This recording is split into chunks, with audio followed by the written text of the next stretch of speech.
Hi masters. అందరికీ కూడా Brahma's meditation ఛానల్‌కి స్వాగతం, సుస్వాగతం అండి. జూమ్‌లోకి విచ్చేసిన ప్రతి ఒక్క ఆత్మస్వరూపానికి కూడా ఆత్మ ప్రణామాలు, కృతజ్ఞతలు మాస్టర్స్. మనకెంత చక్కటి, అద్భుతమైన, సరళమైన, సునాయాసమైన ఈ ధ్యాన మార్గాన్ని అందించిన మనందరి పరమ గురువైన బ్రహ్మర్షి సుభాష్ పత్రి సార్‌కి కూడా అనంత కోటి ఆత్మ ప్రణామాలు తెలుపుకుంటూ, వారిని కూడా ఈ జూమ్ సెషన్‌లోకి ఇన్వైట్ చేసుకుందాం మాస్టర్స్. ప్రతిరోజు కూడా ఒక్కొక్క మాస్టర్ ద్వారా అద్భుతమైన జ్ఞానాన్ని తెలుసుకుంటూ ఉన్నాం. అద్భుతంగా సామూహిక ధ్యానం ద్వారా అనంతమైన శక్తిని కూడా పొందుతూ ఉన్నాం మాస్టర్స్.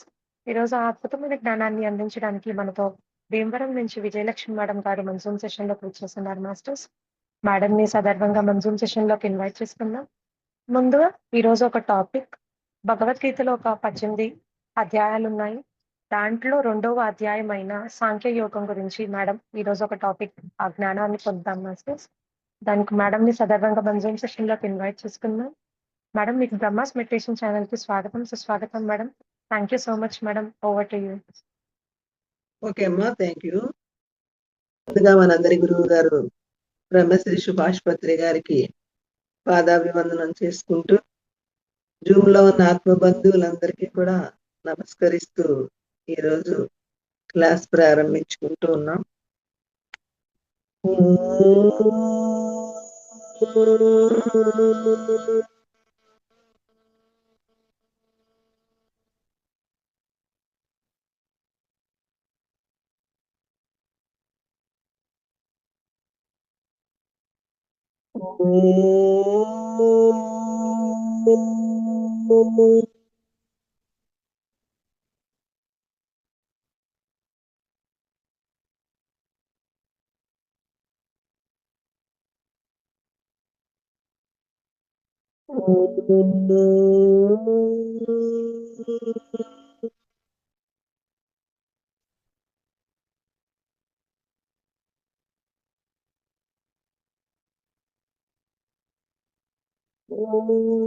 గురు బ్రహ్మ గురు విష్ణు గురుదేవో మహేశ్వర, గురు సాక్షాత్ పరబ్రహ్మ తస్మై శ్రీ గురవే నమః.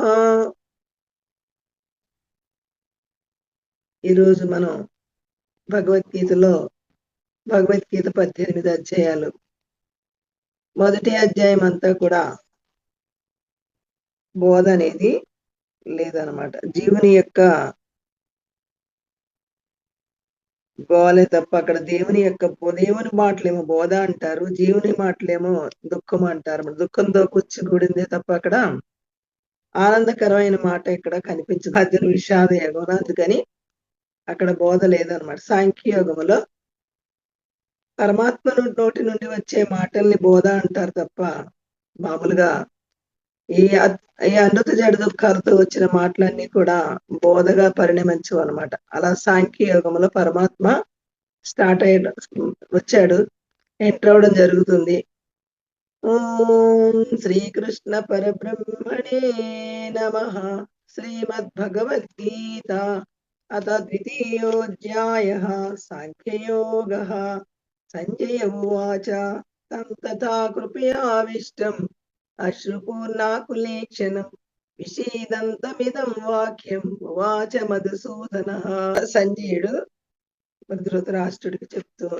ధృతరాష్ట్రుడు సంజయుడు అడుగుతూ ఉన్నాడు అనమాట. సంజయ్ శ్రీ భగవాను వాచ, మరి ఆయన ఏం చెప్తూ ఉన్నాడయ్యా కృష్ణుని? అర్జునుడు ఆశ్రయించాడు కదా, ఈయన ఏం మాట్లాడుతూ ఉన్నాడని ధృతరాష్ట్రుడు అడగడం జరుగుతుంది. ఇక్కడ శ్రీ భగవాను వాచ అనేది భగవానుడు ఎంటర్ అయ్యాడు అనమాట. 2వ అధ్యాయం 2వ శ్లోకంలో శ్రీ భగవాను వాచ తస్త్వా కస్మిలమిదం విషమే సముపస్థితం అనార్యదుష్టమర్గం అకీర్తికరం అర్జున అని. తస్త్వా కస్మిలమిదం విషమే సముపస్థితం అనార్య దుష్టమస్వర్గ్యం అకీర్తికరం అర్జున.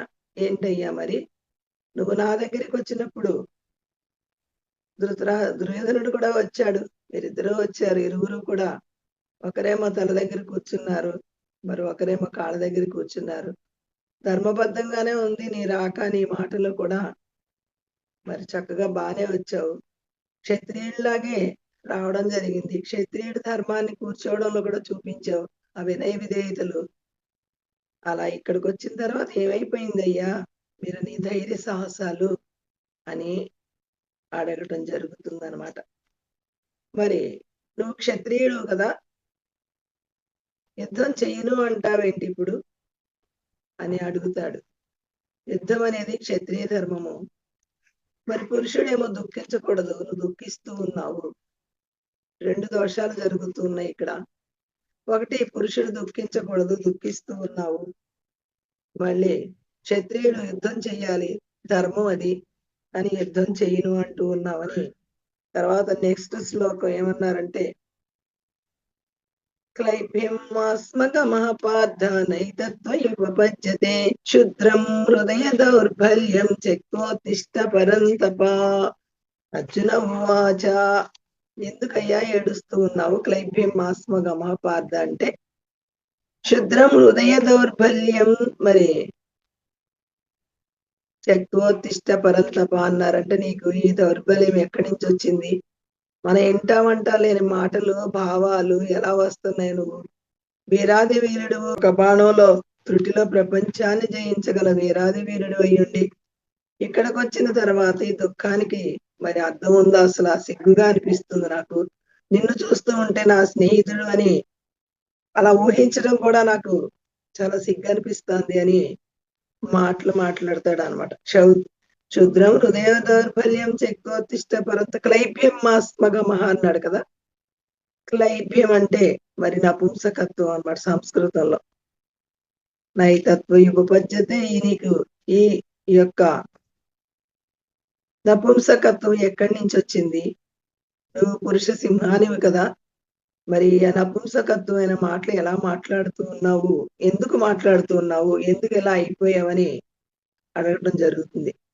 అప్పుడు ఎందుకనంటే గురువున హత్వా హి మహానుభావాన్ శ్రేయో భోక్తుం భైక్షమపీహ లోకే హత్వార్థ కామాస్తు గురువుని హైవ బుద్ధీయ భోగాన్ రుధిర ప్రదిగ్ధాన్ అని చెప్తాడనమాట. గురువు గారైనట్టి ద్రోణాచార్యులు, తాతగారైనటువంటి భీష్మాచార్యులు, మరి కృపాచార్యులు, ఇంకా చాలా మంది పెద్దలు ఉన్నారు. గురువుల్ని మాట వరుసకి మరి దోషరహితం దోషపూరితమైన మాట మాట్లాడితేనే మహా దోషం వస్తుంది కదా, అటువంటిది వాళ్ళని చంపేయమని చెప్తూ ఉన్నావు. అది నా ఊహలకి భయంకరంగా అనిపిస్తుంది. మరి ఒక దోషపూరితమైన మాటే మాట్లాడకూడదు కదా పెద్దల్ని, గురువుల్ని. అటువంటిది చంపడం అనేది, ఆ పాపం అనేది మళ్ళీ ఎన్ని జన్మలు ఆ పాపాన్ని నేను కడుక్కోవాలి, ఎంత కష్టపడాలి మళ్ళీ. ఇప్పుడు ఈ రాజ్యం కోసం వాళ్ళందరినీ చంపితే నాకు ఆ పాపం చుట్టుకుంటుంది కదా, అటువంటి పాపం అంత అవసరమా ఈ రాజ్యాన్ని అనుభవించటం అని చెప్పి ఆ శ్లోకంలో చెప్పడం జరుగుతుంది అనమాట. గురువున హత్వా హి మహానుభావాన్ శ్రేయో భోక్తుం భైక్షమపీహ లోకే హత్వార్థ కామాస్తు గురువుని హైవ బుద్ధీయ భోగాన్ రుధిర ప్రదిగ్ధాన్ అన్నాడు కదా. రుధిర ప్రదిగ్ధాన్ అంటే రక్తపు కూడు.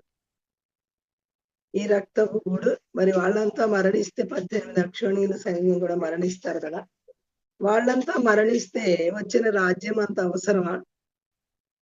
మరి వాళ్ళందరూ మరణించిన తర్వాత నా వాళ్ళు కదా వాళ్ళందరూ, నేను అప్పుడు ఈ రాజ్యం అంతా నాకు వచ్చినప్పటికీ కూడా నేను సంతోషంగా ఉండగలనా? మరి పోనీ అనుభవించగలనా? కాబట్టి అటువంటి పాపానికి నేను ఒడిగట్టను. నాకు ఇప్పుడు ఆలోచన రావడంతో నాకు దుఃఖం అనేది చాలా ఎక్కువగా నేను భరించలేకుండా ఉన్న నెచ్చోకముచ్చోషణం ఇంద్రియాణం అన్నాడు అనమాట. నా ఇంద్రియాలన్నీ కూడా ఒక వస్త్రాన్ని తడిపితే మరి పిండితే ఒక్కొక్క బొట్టు నీటి చుక్క మొత్తం ఎట్లయితే వాడిపోతుందో, నా ఇంద్రియాలు యచ్చోకముచ్చోషణం ఇంద్రియాణం అంటే నా ఇంద్రియాలు అలా దుఃఖముతో పిండపడుతూ ఉన్నాయి కృష్ణ అని చెప్పి ఆ శ్లోకంలో చెప్పడం జరుగుతుంది అనమాట. నచైతద్భిః కతరన్నో గరీయో యద్వా జయేమ యద్వానో జయేయు యానేవ హత్వా న జిజీవిషామ తేవ స్థితా ప్రముఖే ధార్తరాష్ట్రాః. ధృతరాష్ట్ర మహారాజు కుమారులు 9 ఉన్నారు. వాళ్ళంతా ఎంత శత్రువులైనప్పటికీ కూడా నాకు రక్త సంబంధీకులు కదా, నాకు అన్నదమ్ములు కదా వాళ్ళు. ఎంత శత్రువులైనప్పటికీ కూడా ఏదో మాట మాట అనుకోవాలి తప్ప చంపేసుకుంటారా ఏంటి? మరి ఆ చంపడం అనేది నేను భరించలేకుండా ఉన్నాను. ఇంకేదైనా మార్గం చెప్పు అని చెప్పి అపి త్రైలోక్య రాజ్యస్య హేతోకిన్ను మహీకృతే అని ఒక మాట అన్నాడనమాట. చక్కటి మాట. 3 లోకాలు ఇచ్చినప్పటికీ కూడా నేను యుద్ధము చెయ్యను. నాకు ఈ రక్తపు కూడు వద్దు. కాబట్టి 3 లోకాలు అంటే భూలోకము, స్వర్గలోకము, మత్స్యలోకము. 3 లోకాలు కూడా నాకు వద్దు అన్నాడంటే అప్పుడు పరమాత్మ ఎందుకంటే మమాత్మ సర్వభూతాత్మ సర్వక్షేత్రేషు భారత అని భగవద్గీత మరి ఎట్లాంటిదంటే చతుర్వేదముల యొక్క సారము. చతుర్వేదములంటే మరి 4 వేదములు ఋగ్వేదము, యజుర్వేదము, సామవేదము, అధర్వణ వేదం. 4 వేదముల యొక్క సారము ఉపనిషత్తులు. ఉపనిషత్తుల యొక్క సారము భగవద్గీత. భగవద్గీత యొక్క సారము మహావాక్య విచారణ. ఎలా అయితే ఒక చెరుకుగడ చేలోంచి తీసుకొచ్చి మరి ఎంత ఉంటుందంటే అది 10 అడుగులో 12 అడుగులో ఉంటుంది. మనిషి ఎంత పోజేస్తే 6 అడుగులు ఉంటాడేమో. 6, 2, 6, 3 ఉంటాడు. కానీ అది 10 అడుగులు 12 అడుగులు చెరుకుగడ లాక్కొచ్చి ఒక వ్యక్తి తినగలడా? ఎంత బలవంతుడైనా ఫైల్మాన్ అయినా తినలేడు కదా! సాధ్యం కాదు కదా! అలా ఇక్కడ చతుర్వేదముల్ని కూడా సామాన్య మానవులు ఉపాసన చేయడం చాలా కష్టం అన్నమాట. ఆ చెరుకుగడ ఎట్లయితే అలివి కాదో తినడానికి, అలా చతుర్వేదములు కూడా ఉపాసన చేయడం అలిమి కాదు. కానీ ఉపాయంతో ఆ చెరుకుగడని సరిసగం ముక్క కట్ చేస్తే మరి దాని యొక్క మొదలు ఆ యొక్క ఏళ్ళు కట్ చేసి చివర కొమ్మలు కట్ చేసి 2 ముక్కలు చేస్తే కొంచెం బలవంతులు చక్కగా పై తొక్క తీసి లోపల ముక్క తినడానికి యోగ్యతగా ఉంటుందన్నమాట. అలా చెరుకుగడ సగం ముక్క కొట్టి మరి ఇస్తే ఎట్లా అయితే కొందరు తినగలరో అలా ఉపనిషత్తులనేవి కొందరు ఉపాసన చేయగలరు. కొందరు అవగాహన చేసుకోగలరు. అలా రెండవ వేదిక ఉపమానంలో ఉపమేయాన్ని పెట్టి చూపిస్తేనే బ్రహ్మజ్ఞానం అర్థమవుతుంది. అంటే ఆకారము లేని స్వరూపము, నిరాకారమైన స్వరూపము, ఆత్మస్వరూపము కదా! అది ఇక్కడ దేహములో నేను, నేను, నేను అని అది పలుకుతూ ఉంది కాబట్టి, ఆ ఉనికి ఆ శబ్దము ద్వారా అదే భగవత్ స్వరూపం అని భగవద్గీత ద్వారా తెలిసిందనమాట. అయితే రెండవ వేదిక అంటే మొదటి వేదిక వేదములో చెరుకుగడ. ఉపమానమేమో చెరుకుగడ, ఉపమేయమేమో వేదములు. ఇక రెండవ వేదికొచ్చేసరికి ఉపనిషత్తులు. ఉపనిషత్తులేమో సగం కట్ చేసిన 2 ముక్కలనమాట. కొందరు తినగలరు, కొందరు ఉపనిషత్తులు విచారణ చేయగలరు. ఉపమానంలోనే ఉపమేయం అర్థమవుతుంది. లేకపోతే అర్థం కాదు. ఉపమేయం అంటే పరమాత్మ తత్వము. ఉపమానం అంటే ప్రకృతి. ఆకారం లేని స్వరూపాన్ని ఆకారంలో పెట్టి చూపించాలన్నమాట. అయితే రెండో వేదిక అయిన తర్వాత మూడో వేదిక ఏంటంటే భగవద్గీత. భగవద్గీత ఎట్లాంటిదంటే మళ్ళీ సగం ముక్కని మళ్ళీ చిన్న చిన్న ముక్కలు 4 కొట్టి మళ్ళీ తొక్క తీసి చిన్న చిన్న ముక్కలు ఒక కనుపు కనుపు ఒక అంగుళం అంగుళం ముక్కలు కట్ చేస్తే కొంతమంది తినగలరు. అలా మూడో వేదిక ఉపమానంగా పెట్టి భగవద్గీతని ఉపమేయంగా పెట్టారనమాట. మూడో వేదిక భగవద్గీత కూడా అందరికీ అర్థం కాదు. అందరూ భగవద్గీతని విచారణ చేయలేరు. అనుభవంలోకి తెచ్చుకోవడానికి కూడా కొంచెం సమయం కావాలి. కొంచెం సంస్కారం కూడా కావాలి. అందుకని మూడో వేదికను అక్కడ పెట్టి, ఇక నాలుగో వేదికకొచ్చేసరికి ఎరుకుగడని ఏం చేశారంటే, మళ్ళీ 2 ముక్కలు కొట్టారు. మళ్ళీ 10 ముక్కలు కొట్టి 100 ముక్కలు చేశారు. ఈ నాలుగో వేదికకొచ్చేసరికి ఒక కర్ర మిషన్‌లో పెడితే ఒక గ్లాసు జ్యూస్ వచ్చేస్తుందనమాట. ఏమాత్రం కూడా కష్టపడక్కర్లా. మనం డబ్బులు తీసుకెళ్తే జేబులో పెట్టుకుని బరువుండవు. బరువు లేని డబ్బులతో మరి చక్కగా ఆరోగ్యమైనది, రుచికరమైన ఆ జ్యూసు గ్లాసులో పోసిస్తాడనమాట. ఎంత తేలిక మార్గమో చూసారా? జ్యూస్ అనేది సర్వులు వృద్ధుల కానించి, బాలుర కానించి వృద్ధుల వరకు కూడా తాగడానికి అనుకూలంగా ఉన్నది జ్యూస్ అక్కడ. నాలుగో వేదిక. అది ఉపమేయం. ఉపమానం ఏం చూడాలి? ఉపమానం అది. ఉపమేయం ఏం చూడాలి? జ్యూస్‌కి ఆపోజిటు మరి 4 వేదముల యొక్క సారము 4 వాక్యాలు. ఒక్కొక్క వేదము నుండి వచ్చిన వాక్యాలు. 4 వాక్యాలు ఏంటివి అవి? మొదటి వాక్యము తత్వమసి గురువాక్యము. రెండవ వాక్యము అహం బ్రహ్మస్మి. మూడవ వాక్యము ప్రజ్ఞానమే బ్రహ్మ. నాలుగో వాక్యము అయం ఆత్మ బ్రహ్మ. ఈ 4 వాక్యాలు మరి ఎంత తేలిగ్గా ఉన్నాయి. దాని సారాంశం కూడా తెలుసుకోవడానికి చాలా తేలిగ్గా ఉంటుంది. అక్కడ జ్యూస్ తాగడం ఎంత తేలికో వేదముల యొక్క సారము మరి శిష్యుడు దుఃఖాన్ని దాటడానికి మార్గము ఈ 4 వాక్యాల ద్వారా ఎప్పుడైతే చిన్న పిల్లాడు తల్లి మరి ఒక ప్లేట్ భోజనం తిన్నప్పటికి చిన్న పిల్లాడికి ఏం చేస్తుందంటే చిన్న ముద్ద రంగరించి గోరంత ముద్ద పెడుతుందన్నమాట. ఆ గోరు ముద్దలు తిన్నవాడు ఏమవుతాడు ఒకనాటికి తల్లి ఎంత ఆహారం తిందో ఆ వయసొచ్చేసరికి అంత ఆహారము తినగల శక్తిమంతుడవుతాడు అక్కడ ఉపమానంలో చూస్తే.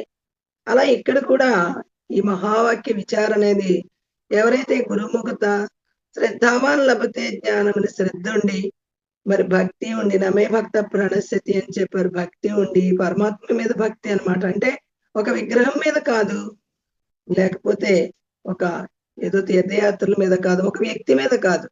ఆ స్వరూపం మీద ఎవరికైతే భక్తి ఉంటుందో అట్టి వాళ్ళు ఈ 4 వాక్యాల ద్వారా ఎప్పుడైతే ఉపాసన చేస్తారో అప్పుడు భగవద్గీత చక్కగా అర్థం చేసుకోగలరు, అనుభవపూర్వకంగా తెలుసుకోగలరు అట్టి వాళ్ళు. ఎప్పుడైతే భగవద్గీత బాగా అర్థమైందో ఉపనిషత్తులు కూడా చదవగలరు, వాటి సారాంశాన్ని తెలుసుకోగలరు.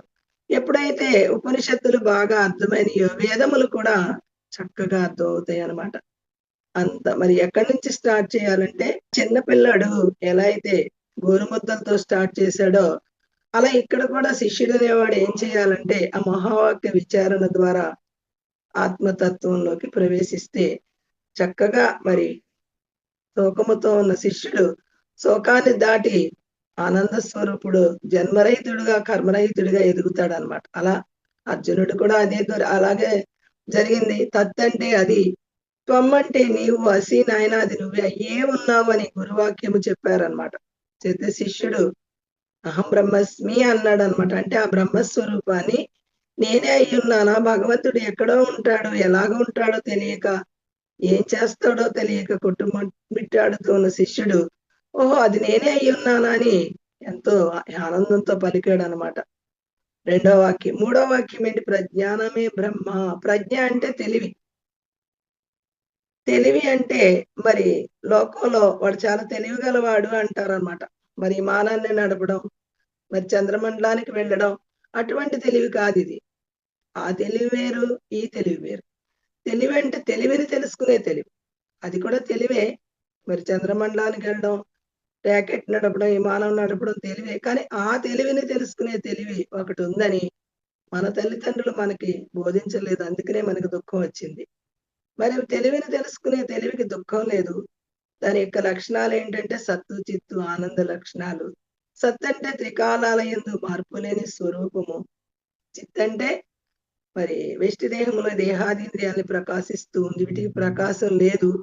చిత్తు యొక్క ప్రకాశము చేత ఇవి ప్రకాశింపబడుతూ ఉన్నాయి.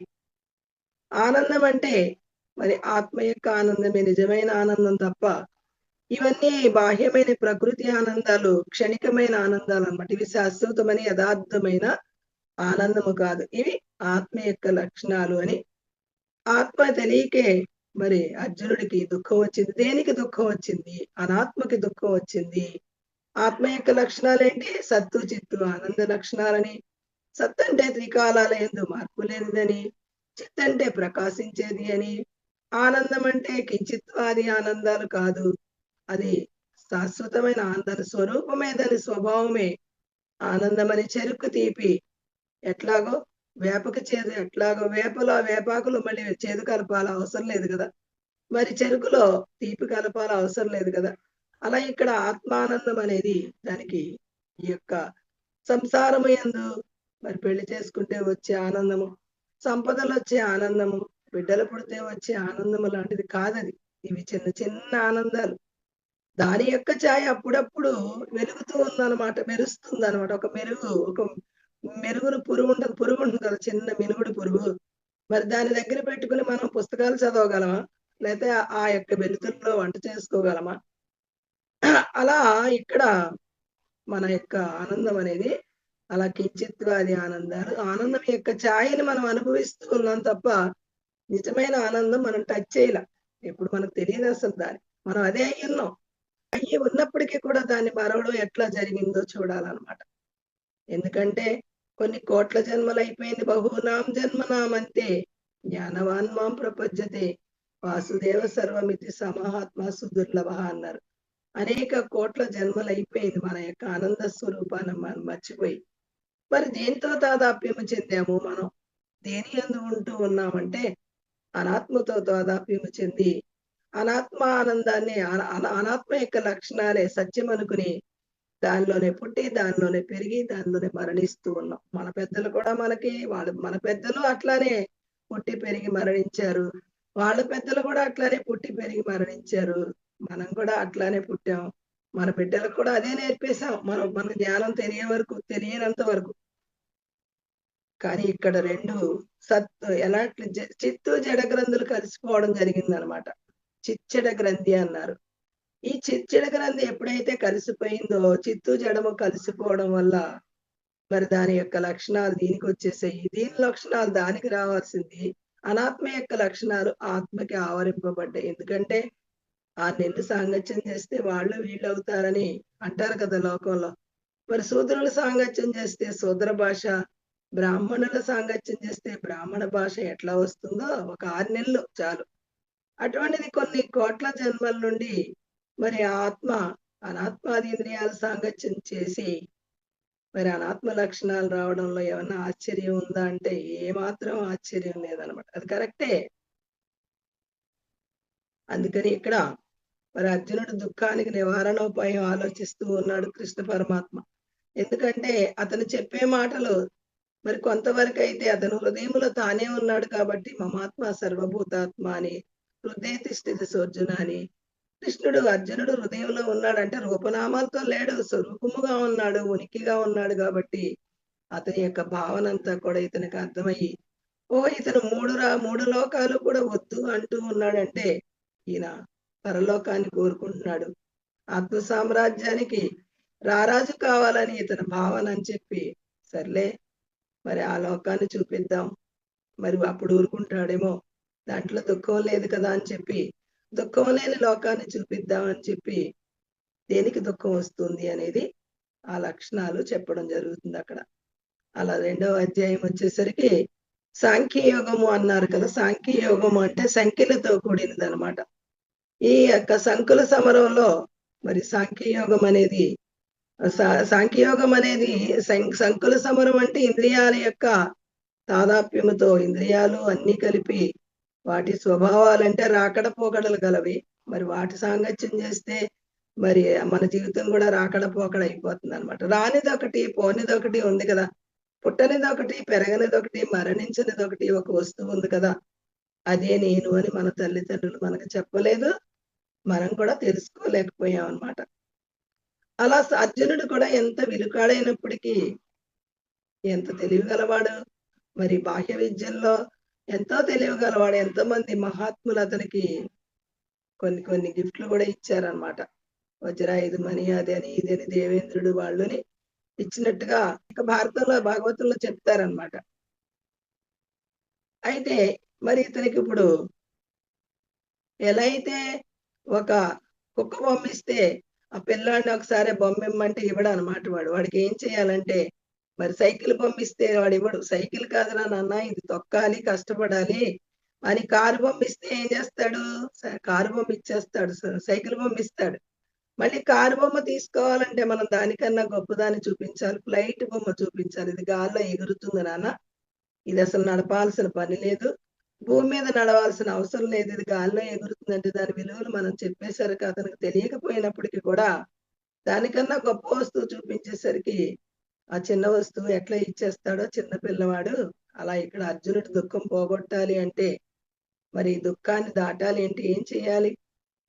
ఈ భూలోక రాజ్యం వద్దు అంటున్నాడు, మరి పరలోక రాజ్యం కావాలి అన్నట్టుగా భావనలో అర్థమయ్యి అతనికి అప్పుడు ఆ యొక్క మరి జ్ఞానమే పరలోకము, సత్తు చిత్తు ఆనంద లక్షణాలే మరి పరలోకం యొక్క లక్షణాలు కాబట్టి పరలోకంలో ఎవరు ఉంటారంటే పరమాత్మ ఉంటాడు కాబట్టి ఆ పరమాత్మ యొక్క లక్షణాలు చెప్పి పరమాత్మ యొక్క స్థితిగతులన్నీ కూడా చెప్పి సాంఖ్యయోగము ద్వారా అతనికి అనుభవింప చేస్తూ ఉన్నారనమాట. 72 శ్లోకాలు కూడా సాంఖ్యయోగము పెద్ద అధ్యాయము.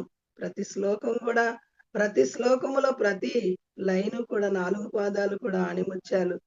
మరి ఒక్కొక్క అక్షరం కూడా అమృత తుల్యమైనది. భగవద్గీత సాంఖ్యయోగము చాలా అమూల్యమైన భగవద్గీతలో మరి అధ్యాయం అన్నమాట. రెండో అధ్యాయం వచ్చేసరికి. ఇక్కడ సాంఖ్యయోగం అంటే టైటిల్ మరి పేరులోనే టైటిల్‌లోనే మరి ఎలా ఉంటుందో ఆ పేరు అనేది మరి పశువుల హాస్పిటల్ అన్నాం. అంటే అక్కడ పశువులే ఉంటాయని పశువులకు మాత్రమే ట్రీట్మెంట్ చేస్తారని టైటిల్‌లో ఎట్లా ఉందో మనుషుల హాస్పిటల్ అన్నప్పుడు ఆ టైటిల్‌లోనే మరి అంతరార్థం ఎట్లా ఉన్నదో అలా ఇక్కడ కూడా సాంఖ్యయోగం అంటే సంఖ్యలతో కూడిన దేహాదీంద్రియాలు నీవు కాదు అర్జున అని ఇక్కడ ఇక్కడ ఓపెన్ చేస్తున్నారనమాట.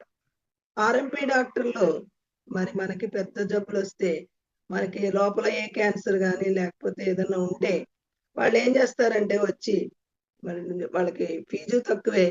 వాళ్ళు ట్రీట్మెంట్ ఏం చేస్తారంటే యాంటీబయాటిక్ ఇచ్చేసి, పవర్‌ఫుల్ మెడిసిన్ ఇచ్చేసి రోగాన్ని తాత్కాలికంగా ఆపుతారనమాట. అది ముదిరిపోయి చివరికి ఏం చేస్తారు వాళ్ళు మరణిస్తారు. ఎందుకంటే వాళ్ళ దగ్గర డబ్బులు లేవు పాపం ఏం చేస్తారు మరి ఆర్ఎంపీ డాక్టర్ అయితే తక్కువ తీసుకుంటాడు. మళ్ళీ ఓపెన్ చేయగలరా అంటే ఓపెన్ చేయలేడు. ఎందుకని వాళ్ళ దగ్గర విద్య లేదు కదా!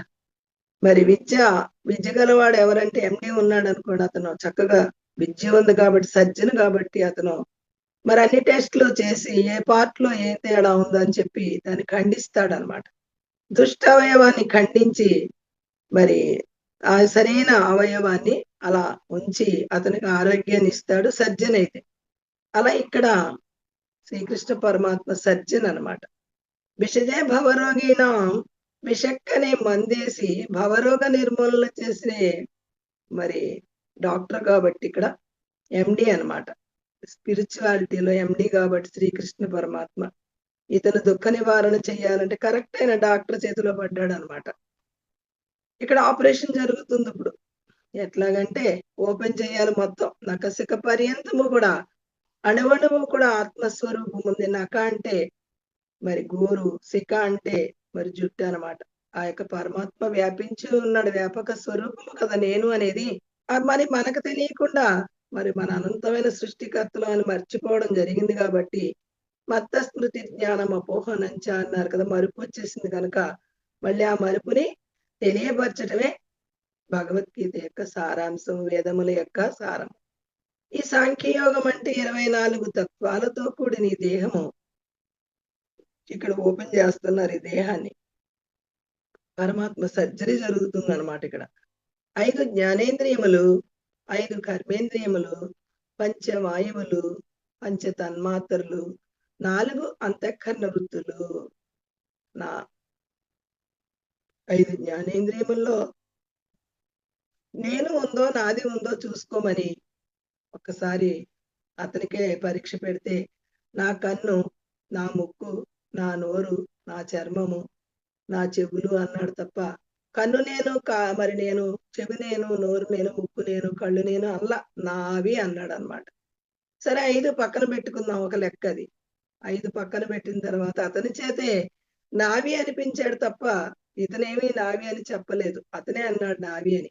అయితే నువ్వు దాంట్లో కలిసిపోయి ఉన్నావా? లేతే వేరుగా ఉన్నావంటే నేను వేరు. వీటిని కర్మేంద్రియములంటారు. జ్ఞానేంద్రియములంటారు అర్జున. మరి నా కర్మేంద్రియములు వేరు, నేను వేరు అని అతని చేతే ఒప్పించాడు. భగవద్గీత మామూలుగా ఒక భక్తుడికి బోధిస్తే ఇంత పేరు కీర్తి వచ్చేది కాదు. లేతే ఒక యోగికి బోధిస్తే ఇంత కీర్తి వచ్చేది కాదు. ఎందుకంటే వాళ్ళు ఆ మార్గంలోనే ఉన్నారు. ఆ ప్రయాణంలోనే ఉన్నారు. ఏదో ఒక మాటతో అలా సరెండర్ అయిపోయారని భగవద్గీతకి ఇంత పేరొచ్చేది కాదు. ఒక నాస్తికుడు. అర్జునుడు ఒక నాస్తికుడు. సామాన్యుడు కాదే. ఒక బాణం వేస్తే ప్రపంచాన్ని దగ్ధం చేసే విలుకాడు. ఎంత తెలివిగలవాడతను. ఎంత బలవంతుడు.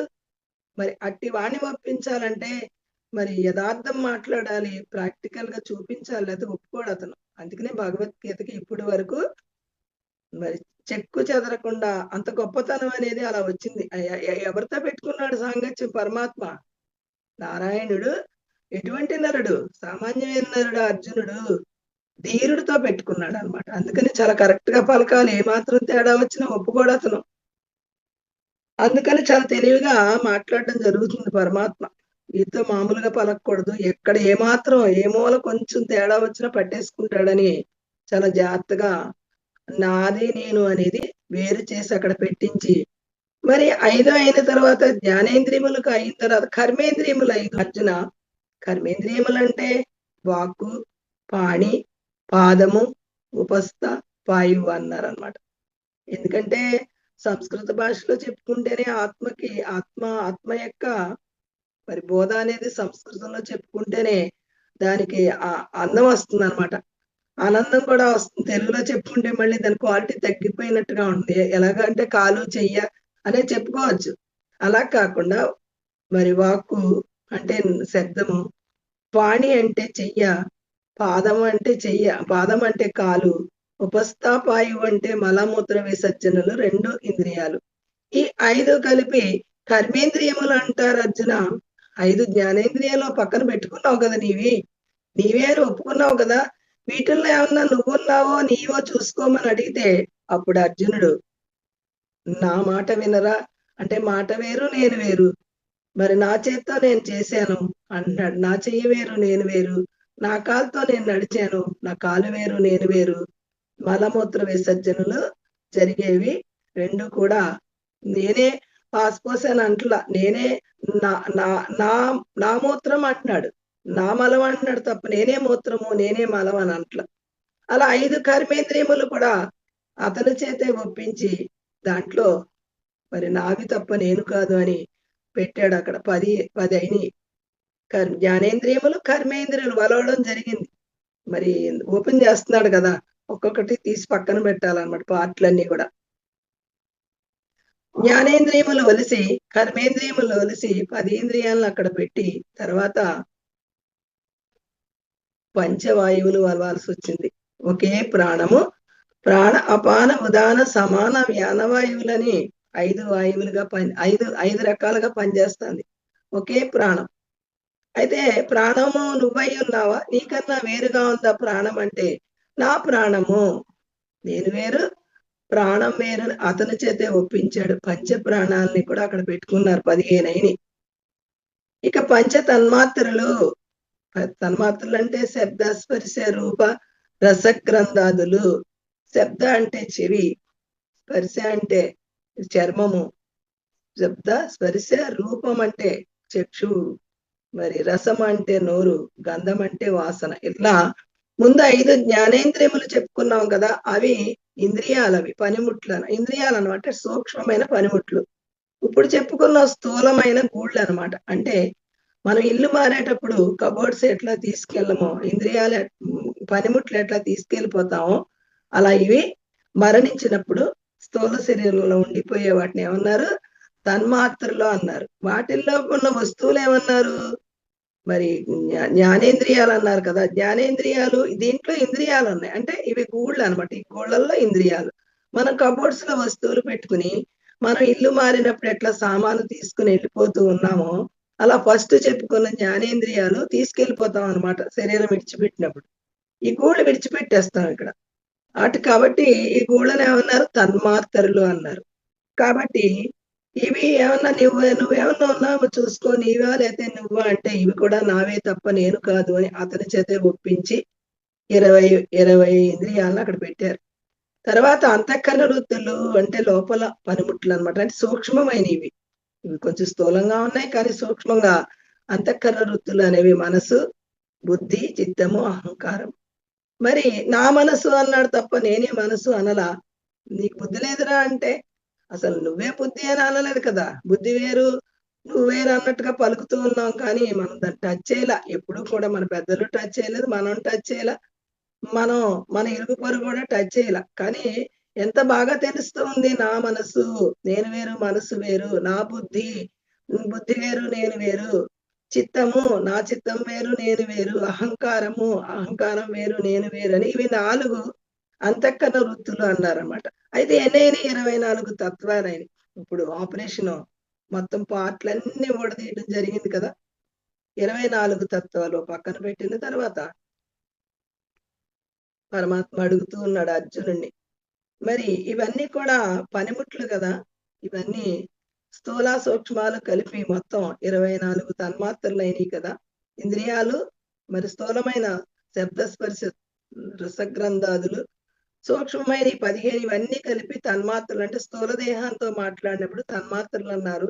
సూక్ష్మానికి వెళ్ళినప్పుడు ఇంద్రియాలు అన్నారన్నమాట. ఇప్పుడు 24 తన్మాత్రలు కూడా నువ్వా అంటే నాకన్నా వేరుగా ఉన్నాయని అతని చేతే చెప్పించడం జరిగింది.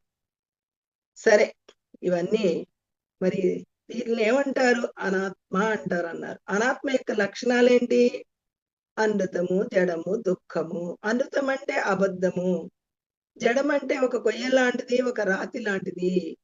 మరి దుఃఖము వాటి స్వభావమే దుఃఖము. పుడుతూనే దుఃఖిస్తూ పుట్టాం, పెరుగుతూనే దుఃఖంతో పెరిగాం, మరణిస్తూ కూడా దుఃఖంతోటే మరణించాం అన్నమాట. దీని యొక్క లక్షణాన్ని వెదజల్లుతూ ఉంది అంతే తప్ప దుఃఖం అనేది దోషం ఏం కాదు. దాని స్వభావం అది. వేపక చేదు ఎట్లా స్వభావమో అనాత్మ యొక్క లక్షణాలు దుఃఖముతో కూడినవి అన్నమాట. మరి దీంట్లో ఆత్మ అనేది ఉంది కదా, నేను అనేది ఉంది కదా. నేను యొక్క లక్షణాలు చెప్పుకున్నాం మనం ఇప్పుడు. కానీ దీంట్లో నేను అనేది ఒకటి ఉంది కాబట్టి నేను యొక్క లక్షణాలు ఏంటి అంటే, మరి నేను అంటే ఆత్మ అని. ఆత్మ యొక్క లక్షణాలు ఏంటి అంటే సత్తు, చిత్తు, ఆనంద లక్షణాలని. సత్ అంటే త్రికాలాల యందు మార్పు లేదని. మరి చిత్ అంటే ప్రకాశిస్తేదని. ఆనందం అంటే దాని స్వభావమే ఆనందమని. అలా ఆత్మ యొక్క లక్షణాలు, అనాత్మ యొక్క లక్షణాలు. ఆత్మని వేరు చేసి మరి అనాత్మని వేరు చేసి ఆత్మ యొక్క అంటే ఆత్మకి ఎదురుపడిపోయి అనాత్మాది ఇంద్రియాలు ఆత్మకి ఎదురుపడ్డాయి అన్నమాట. అనాత్మే తాననుకున్నప్పుడు ఇప్పుడు ఏమైంది? ఆత్మకి అనాత్మాది ఇంద్రియాలు ఎదురుపడ్డాయి. ఎలా అయితే తల్లికి బిడ్డ ఎదురుగా ఉంటుందో మరి అలా అనంతమైన పరమాత్మ స్వరూపములో ఆ చైతన్యములో చంకలో బిడ్డ తల్లికి ఎంత ఒక నలుసులాగా తేలిగ్గా ఉంటుంది కదా. అలా ఇక్కడ కూడా అనంతమైన ఆ యొక్క పరమాత్మ స్థితిలో ఆ యొక్క బ్రాహ్మీ స్థితిలో ఈ యొక్క శరీరాదింద్రియాలు ఎదురుపడి చంకలో పిల్లోళ్ళలాగా చిన్న నలుసులాగా కనిపిస్తున్నాయి. అనంతమైన ఆ బ్రహ్మ భువనాల్లో ఉన్న నేను యొక్క స్వరూపముల ఆ ఉనికిలో ఈ చిన్న దేహాదింద్రియాలు ఒక నలుసులాగా అయిపోయినాయి. ఉన్నాయంటే ఉన్నాయి తప్ప మరి ఉన్నట్టుగానే అనిపించట్లా బ్రాహ్మీ స్థితిలో. అలా వేరు చేసి సర్జరీ జరిగింది.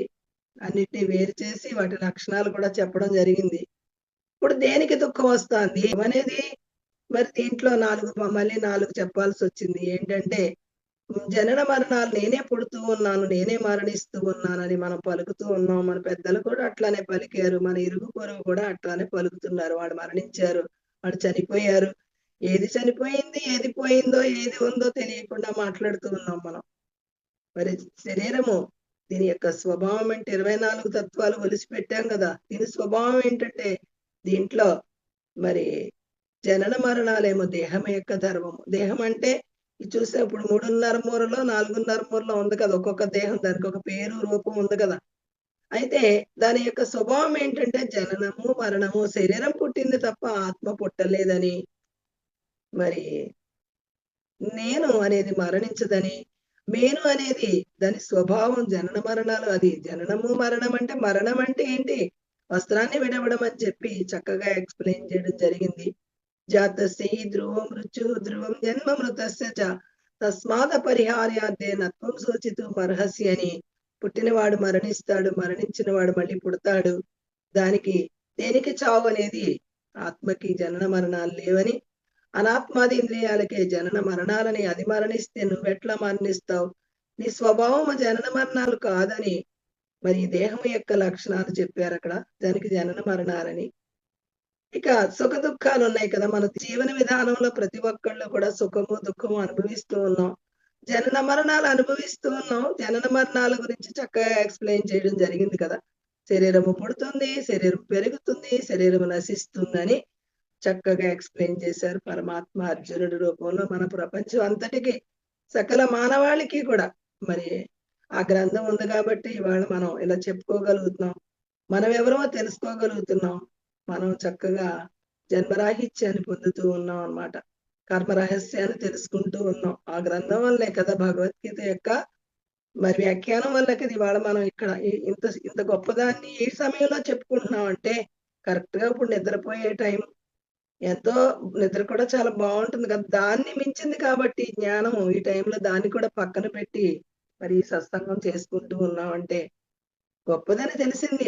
ఎంత గొప్పదో పూర్తిగా తెలియలా మనకి. తెలిస్తే అసలు నిద్రే పోము మనం. అయితే చీరక చీర కారు కాలుస్తున్నారంటే తెల్లవారులు నిద్రపోకుండా తెల్లవారుజామునే పని చేసుకుని ఉదయం 6 గంటలకు వెళ్ళిపోయి లైన్ లో నిలబడతాము. మరి ఎంలబ్ధ్వాచ అపరమైన లాభం అన్నమాట ఇది. ఈ లాభం తెలిసిన వాళ్ళు ఆ నిద్ర కూడా పోరన్నమాట. అంత గొప్ప లాభం సృష్టిని మరి దాటిన లాభం అన్నమాట. సృష్టిలో ఏ లాభమైనా కూడా విడిచిపెట్టి వెళ్ళిపోవాలి కదా! కానీ ఇది శరీరం విడిచిపెట్టిన వెంట వచ్చే లాభం అన్నమాట. అది పూర్తిగా తెలిస్తే మనం అసలు ఆగలేమన్నమాట. అంత గొప్ప స్థితి ఆనంద స్థితి కదా అది.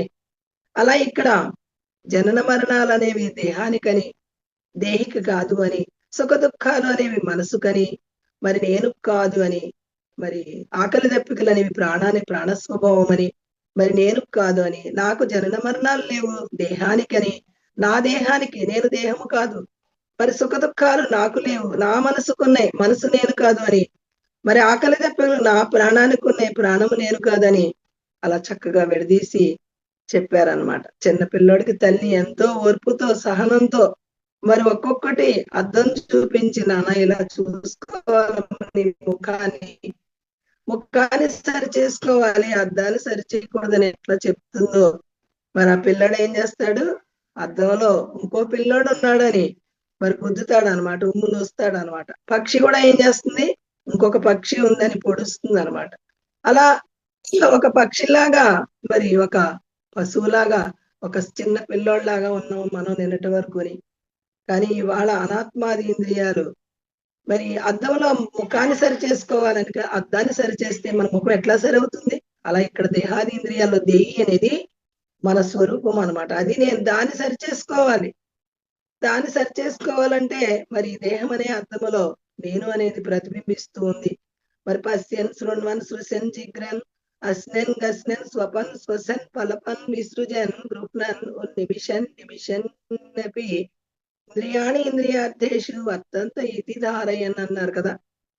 మరి ఈ యొక్క 5 జ్ఞానేంద్రియములు వాటి యొక్క క్రియలు జరుగుతూ ఉన్నాయంటే 5 కర్మేంద్రియములు వాటి యొక్క క్రియలు జరుగుతూ ఉన్నాయంటే మరి పంచవాయువుల యొక్క క్రియలు జరుగుతూ ఉన్నాయంటే మరి పంచ తన్మాత్రల యొక్క క్రియలు జరుగుతూ ఉన్నాయంటే అంతఃకరణవృత్తుల యొక్క క్రియలు జరుగుతూ ఉన్నాయంటే మరి నేను యొక్క సత్తా చేతనే జరుగుతున్నాయి. మేనుకి ఏమాత్రం కూడా ఉనికి లేదు తెలివి లేదు. అది తెలివి తక్కువదనమాట. ఒక కొయ్య లాంటిది ఒక రాతి లాంటిది. ఎదొల్బేన ఆవృతో గర్భ తదా తేనేదం ఆవృతం మావి చేత శిశువు మురికి చేత అద్దము పొగ చేత అగ్ని ఎట్లా కప్పబడిపోయినవో అలా ఆత్మ అనేది అనాత్మాది ఇంద్రియాల చేత అట్లా కప్పబడిపోయింది. ఏటి చేత కప్పబడిపోయింది? త్రివిధ దేహాల చేత, త్రివిధ గుణాల చేత, త్రివిధ అవస్థల చేత, పంచకోశాల చేత కప్పబడిపోయింది. సాంఖ్యయోగము 1 గంట సమయం అయితే ఎంత ఒక పాదం కూడా చెప్పలేము. సాంఖ్యయోగం అంటే ఎన్ని రోజులు చెప్పుకున్నా అది తరగదనమాట. అది 1 గంట అరగంట అయిపోయి ఉంటుంది అప్పుడే. సబ్జెక్ట్ ఏం రాదు, ఏదో టూకీగా అలా చెప్పేయాలి తప్ప. అలా ఆత్మ అనేది అనాత్మాదీంద్రియాల చేత కప్పబడిపోయింది. మరి త్రివిధ దేహాలు అంటే ఏంటి అంటే స్థూల సూక్ష్మ కారణ శరీరాల చేత నేను కప్పబడిపోయింది. త్రివిధ గుణాలు అంటే ఏంటంటే సత్వ తమో రజగుణముల చేత ఆత్మ కప్పబడిపోయింది. మరి త్రివిధ అవస్థల చేత జాగ్రత్త స్వప్న సుషుప్తి అవస్థల చేత ఆత్మ కప్పబడిపోయింది. మావి చేత శిశువు మురికి చేత అద్దము పొగ చేత అగ్ని ఎట్లా కప్పబడిపోయినవో అలా ఇక్కడ కూడా ఎదోల్బేన ఆవృతో గర్భ తదా తేనేదం ఆవృతమని త్రివిధ దేహాల చేత త్రివిధ గుణాల చేత త్రివిధ అవస్థల చేత పంచకోశాల చేత ఆత్మ కప్పబడిపోయింది. అంటే అలా చెప్పాల్సి వచ్చింది కానీ ఆత్మని ఏది కప్పవు. ఎందుకంటే ఒక చిన్న వస్తువు పెద్ద వస్తువుని ఎట్లా కప్పుతుంది? కప్పదు కదా. కానీ మనం తెలుసుకోవడం కోసం భగవద్గీతలో అలా ఎక్స్ప్లెయిన్ చేశారన్నమాట. అనంతమైన ఆ స్వరూపాన్ని మరి చిన్న శరీరాదింద్రియాలు ఎట్లా కప్పితే భావన కప్పేసి భావన బహూనాం జన్మనామంతే జ్ఞానవాన్ మాం ప్రపంచతే వాసుదేవ సర్వమితి సమహాత్మ సుదుర్లభ. అనేక జన్మల నుండి ఈ దేహమే నేను, ఈ సంసారమే నాది, ఈ చిన్న సంపదలే నావి అని మనం దాన్నే మనన చేయడం వల్ల అలా జన్మకొచ్చి వాటితో స్ట్రక్ అయిపోవడం వల్ల మరి శరీరమే నేను అనుకోవడం, దీనికి బలం వచ్చేసింది అనమాట. భావనలో బలం వచ్చేసింది. దీనికి మామూలుగా నేచురల్ గా బలం లేదు, భావన బలం అనమాట. భావన ఎంతసేపు తీయాలి? భావన తీయడం ఈజీ కదా. క్రియనైతే కొంచెం కష్టమవుతుంది తప్ప భావన ఎంతసేపు సరి చేసుకోవాలి. క్రియను కూడా సరి చేయొచ్చు, కానీ ఎంత సూక్ష్మంగా భావన సరి చేసుకోవచ్చు. కానీ అనేక జన్మల నుండి ఈ దేహమే నేను అనుకోవడం వల్ల ఈ భావన బలపడిపోయింది అనమాట. కానీ ఈ చిన్న దేహము మలమూత్ర భాండం మనం కాదు. ఇది షడ్భావ వికారాలతో కూడిన ఈ దేహము నేను ఎట్లా అవుతాను, జనన మరణాలతో కూడిన ఈ దేహము నేను ఎట్లా అవుతానని మనం ఎప్పుడు కూడా ఆలోచించగల శక్తిమంతులు కాదు. ఎందుకంటే మన యొక్క స్వరూపాన్ని విడిచిపెట్టేసాం. ఎలా అలివయ్యిందో అలా ఇక్కడ కూడా ఎవరైతే తెలిసిన వాళ్ళ ద్వారా తెలుసుకుని చిన్న చిన్న పదాలు నేర్చుకుంటారో, మరి ఆ సాక్షిని కూడా ఎప్పుడైతే మనం గుర్తుపట్టడం జరుగుతుందో, అది రోజు రోజుకి ఆత్మ సంయమము అన్నారనమాట. 6వ అధ్యాయము భగవద్గీతలో ఆత్మ సంయమ యోగము అన్నారనమాట. మళ్ళీ ఆత్మ ఏమైపోయింది? అమావాస్య చంద్రుల్లాగా వెలితైపోయింది అనమాట. పూర్ణ స్వరూపము పూర్ణమద పూర్ణమిదం పూర్ణాత్ పూర్ణముదచ్యతే పూర్ణమాదాయ పూర్ణమేవావశిష్యతే అన్నారు కదా. మరి పూర్ణ స్వరూపం ఏమైపోయింది? భావనలో అనాత్మాది ఇంద్రియాలు సాంగత్యం చేయడం వల్ల అది ఏమైపోయింది? కించిత్వాది భావాల వల్ల కుదించుకుపోయి అమావాస్య చంద్రుల్లాగా మెరుపు కూడా ఏ ఒక్కళ్ళని పలకరించినప్పటికి కూడా నేను ఆత్మస్వరూపుడు అనే పదాలు పలకట్ల. మరి డప్పు డోలు ఉన్నాయంటే వాటంతటే పలుకుతాయా? వాయించాలి కదా, వాయిస్తేనే కదా పలుకుతాయి. అలా ఈ దేహాదీంద్రియాలు ఒక డప్పు లాంటివి, డోలు లాంటివి అని, మరి ఇది చైతన్యమైన ఈ దేహాదీంద్రియాలు మళ్ళీ కూడా చైతన్య రహితమైనవని, ఉనికి లేనివని అనుభవంలోకి తెచ్చుకోవాలంటే మరి ఎంత సాధన కావాలో చూడాలన్నమాట. ఎంత సెగ తల్లి మలమూత్రాలకి తప్ప ఇక పక్షి వెళ్ళదే. ఆ యొక్క గుడ్డులో పిల్లుందని పొదిగి మరి ఆ పిల్ల అయ్యే వరకు కూడా మలమూత్ర విసర్జనలు కూడా చాలా రేరుగా రోజుకి ఒక్కసారే బయటకు వెళ్తుంది అనమాట. ఎందుకంటే చల్లబడిపోతాయేమో అవయవాలు, ఏమాత్రం కూడా వేడి తగ్గిపోతే అవయవం తయారవదు కదా అని ఆ పక్షికి తెలుసు అనమాట. గుడ్డులో పిల్లుందని దాన్ని పొదిగి 21 రోజు చక్కగా మళ్ళీ రెక్కలు వచ్చే వరకు పెంచి దాన్ని ఎంత శ్రద్ధగా పోషిస్తుందో చూడాలి. ఎంత బాగా పెంచుతుందో. దానికి కాళ్ళు లేవు, చేతులు లేవు, నోరు లేదు. మరి మనం ఇంతంత కాళ్ళు, ఇంతంత చేతులు, ఇంత నోరు పెట్టుకుని మరి దేనికి వాడుకుంటున్నామంటే మృత్యుముఖానికే ప్రయాణం చేస్తూ ఉన్నాం తప్ప మృత్యుంజయుడు అనే ప్రయాణం చెయ్యట్లా. మరి భగవద్గీత ఎట్లాంటిది? మృత్యుంజయ తత్వాన్ని చెప్పింది అనమాట. మరణము లేని వేదికని బోధించింది భగవద్గీత. గురువున హత్వా హి మహానుభావాన్ శ్రేయో భోక్తుం భైక్షమపిహలోకే హత్వాద్దు కామాస్తు గురువుని హైవా బుందీయ భోగాన్ రుధిర ప్రదిగ్ధాన్ అన్నాడు. అంటే ఈ రక్తపు కూడు వీళ్ళందరినీ చంపితే వచ్చిన రాజ్యాన్ని అనుభవిస్తే, రక్తపు కూడు తింటే ఏమైనా ఆనందం ఉంటుందా? వాళ్ళందరూ మరణిస్తే వస్తే రాజ్యము కూడా రక్తపు కూడే కదా. కాబట్టి నాకు వద్దయ్యా ఇది అన్నాడనమాట. అని కార్పణ్య దోషోపహత స్వభావ పృచ్ఛామి త్వం ధర్మ సమూఢ చేతాః హెచ్రేయస్స నిశ్చితం బ్రూహి తన్మే శిష్య స్నేహం సాధిమాం త్వాం ప్రపన్నమని. నిన్నటిదాకా నువ్వు ఒక వ్యక్తి అనుకున్నాను, మరి ఏదో భావం అనుకున్నాను, మరి ఒక కులం వాళ్ళం అనుకున్నాం, ఒకే వయసు వాళ్ళం అని అనుకున్నాను కృష్ణ. కానీ ఇప్పుడు నీ సన్నిధిలో నిలబడితే నువ్వు నీలో ఏదో గొప్ప శక్తి ఉంది. అదేదో ఆ శక్తి మరి నాకు అర్థమవుతుంది పూర్తిగా, నేను చెప్పలేను గాని నువ్వు సామాన్యుడు కాదు అని అనిపిస్తుంది నాకు. కాబట్టి నీకు సరెండర్ అయిపోతూ ఉన్నాను. నన్ను మరి ఏ వేదికలో మరి యుద్ధం వైపు తిప్పుతావో, ఇంటి వైపు తిప్పుతావో నీ ఇష్టం. ఒక కర్ర ఉందంటే మరి దాన్ని ఎట్లయినా మన చేతిలో ఉంచి మరి వాడుకోవచ్చు కదా. అలా ఇక్కడ ఒక కర్రలాగా నీ పాదాల ముందు పడుతూ ఉన్నాను. ఇప్పుడే పెట్టిన శిశువు పాదాల దగ్గర పడితే మరి తల్లి తనంతటి వాడిని చేసి బయటకు వదిలింది కదా. అలా ఇక్కడ కూడా కృష్ణుడు మరి పాదాల దగ్గర పడి అర్జునుడు ప్రాధేయపడ్డాడు అనమాట.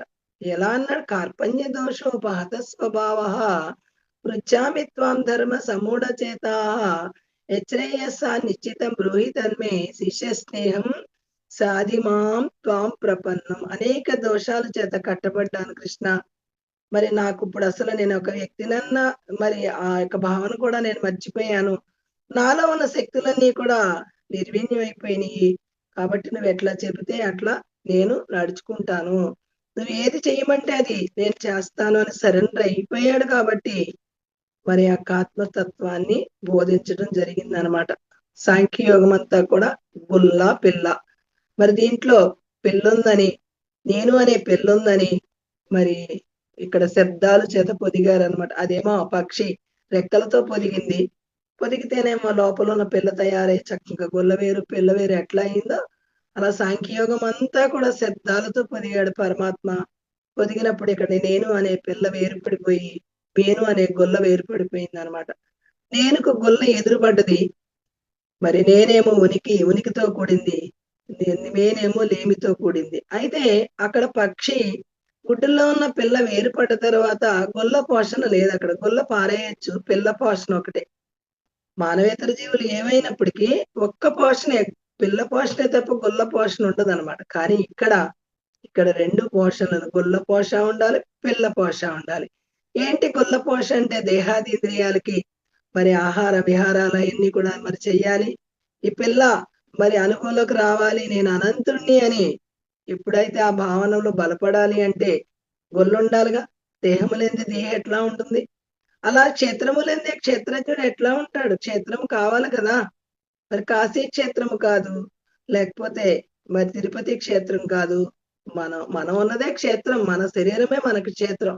ఆత్మ మరి క్షేత్రజ్ఞుడు మరి అనంతమైన దేవుడు అనమాట. మానవుడు మాధవుడు చేసిన ఈ యొక్క ఇది కదా ఇది, మానవుడు చేసిన విగ్రహం కదా ఇది.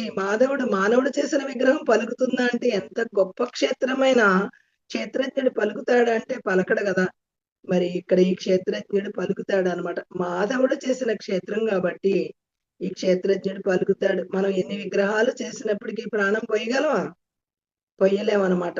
ఎక్కడ ఎంత గొప్ప క్షేత్రమైనప్పటికీ కూడా ఆ క్షేత్రములో ఉన్న విగ్రహం పలుకుతుందా అంటే పలకదనమాట. కానీ ఈ విగ్రహం మరి పలుకుతుందనమాట. విగ్రహంలో ఇక్కడ క్షేత్రజ్ఞుడు ఉన్నాడు ఈ క్షేత్రములో. మరి ఇక్కడ పురుషోత్తముడు అనేవాడు ఉన్నాడు ఈ పురములో. ఈ దేహములో దేహి అనేవాడు ఉన్నాడని తనువులో ఉన్న తనని చక్కగా అనుభవపూర్వకంగా ఎక్స్ప్లెయిన్ చేసి దాని గుణగణాలు చెప్పి ఎంతో అద్భుతంగా చెప్పారు సాంఖ్యయోగం అంతా కూడా. ఏవముక్త ఋషికేశం గుడాకేశ పరంతప నయోచీతి గోవింద ఉక్త్వా తుష్టిం బభూవః తమువాచ ఋషికేశ ప్రహసన్నివ భారత. నేను ఏడుస్తూ ఉంటే నీకు నవ్వులాటగా ఉందా ఏంటి? నేను ఎంత దుఃఖపడుతున్నాను.